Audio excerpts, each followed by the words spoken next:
थांबा, स्किप करू नका.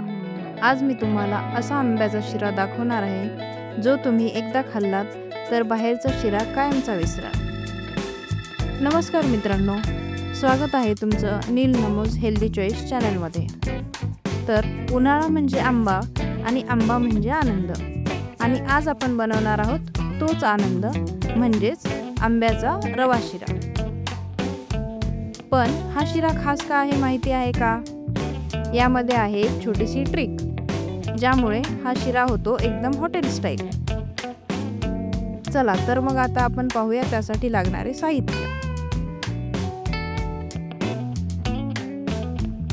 तर सर्वप्रथम आपल्याला लागणार आहे 1 कप रवा, 1 कप आंब्याचा रस, 3 ते 4 चमचे साखर म्हणजे चवीनुसार, 2 कप पाणी आणि 1 कप दूध, तसेच 3 ते 4 चमचे तूप आणि 5-6 चिरलेले काजू आणि 5-6 चिरलेले बदाम.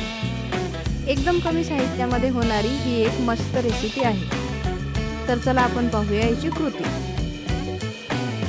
तर आपल्याला आता यासाठी सर्वात प्रथम लागणार आहेत आंबे.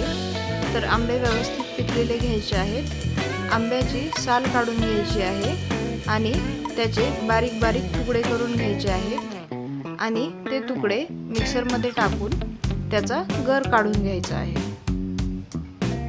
तर सर्वात आधी कढईमध्ये 2 चमचे तूप गरम करा.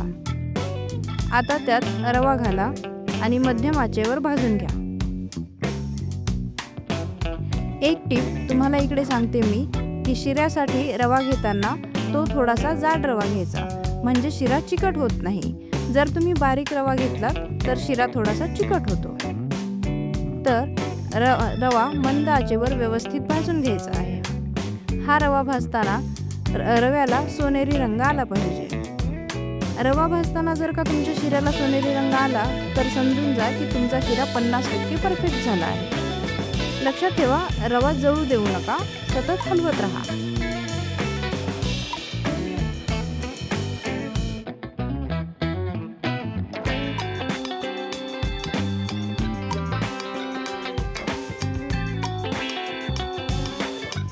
आता त्याच भाजलेल्या रव्यामध्ये आपल्याला ड्रायफ्रूट घालायचे आहे.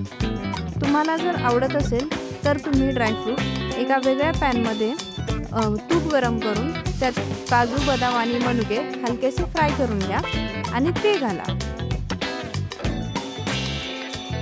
नंतर आता भाजलेल्या रव्यामध्ये आपल्याला हळूहळू 2 कप गरम पाणी टाकायचे आहे आणि व्यवस्थित मिक्स करून घ्यायचे आहे.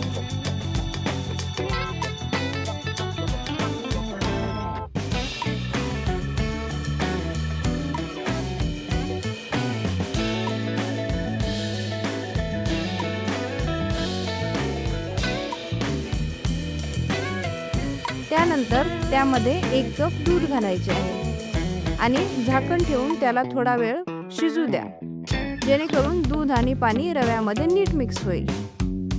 आणखी एक टिप, पाणी घालताना उडू शकतं, त्यामुळे हळूहळू घाला आणि सतत हलवत राहा. तर आता एक प्रश्न तुमच्यासाठी, तुम्हाला शिरा दुधात आवडतो का पाण्यात? कमेंटमध्ये नक्की सांगा. आता दूध आणि पाणी रव्यामध्ये व्यवस्थित मिक्स झाल्यानंतर त्यामध्ये आता आपण घालणार आहोत साखर. साखर तुम्ही तुमच्या चवीनुसार घालू शकता. लक्षात ठेवा, आंबा जर जास्त गोड असेल तर तुम्हाला साखर जास्त घालायची गरज नाही. तर आता आपण त्यात घालणार आहे साखर. साखर वितळल्यावर त्यात टाकायचा आहे आपल्याला आंब्याचा रस. आंब्याचा रस घालताना गॅस नेहमी कमी ठेवा, यामुळे फ्लेवर एकदम रिच आणि नैसर्गिक राहतो. आता आंब्याचा रस घातल्यानंतर शिरा व्यवस्थित मिक्स करून घ्या. पूर्ण बाजूने शिऱ्याला व्यवस्थित हलवून घ्यायचं आणि मिक्स करून घ्यायचं. नंतर वरून 1-2 चमचे तूप टाकून त्याला झाकण टाकून ठेवून शिजू द्या. थोड्या वेळानंतर शिजल्यानंतर झाकण काढून तुम्ही पाहू शकता की शिरा व्यवस्थित शिजला आहे. वा वा वा, हा सुगंध येतोय ना, अक्षरशः आंब्याचा फ्रेश वास पसरतोय घरभर. हा बघा एकदम मऊ, चमचमीत आणि तुपात माखलेला शिरा गरमागरम सर्व करा. असा शिरा पाहून लाईक न केलं तर चालणार नाही ना. जर तुम्हाला अशा सोप्या आणि टेस्टी रेसिपीज हव्या असतील तर व्हिडिओला लाईक करा आणि चॅनलला सबस्क्राईब करा. आणि हा व्हिडिओ त्या मित्राला नक्की शेअर करा ज्याला आंबा खूप जास्त आवडतो. तर अशाच मजेदार आणि हेल्दी रेसिपीजसाठी भेटत रहा नील नमोज हेल्दी चॉईस चॅनलवर. धन्यवाद.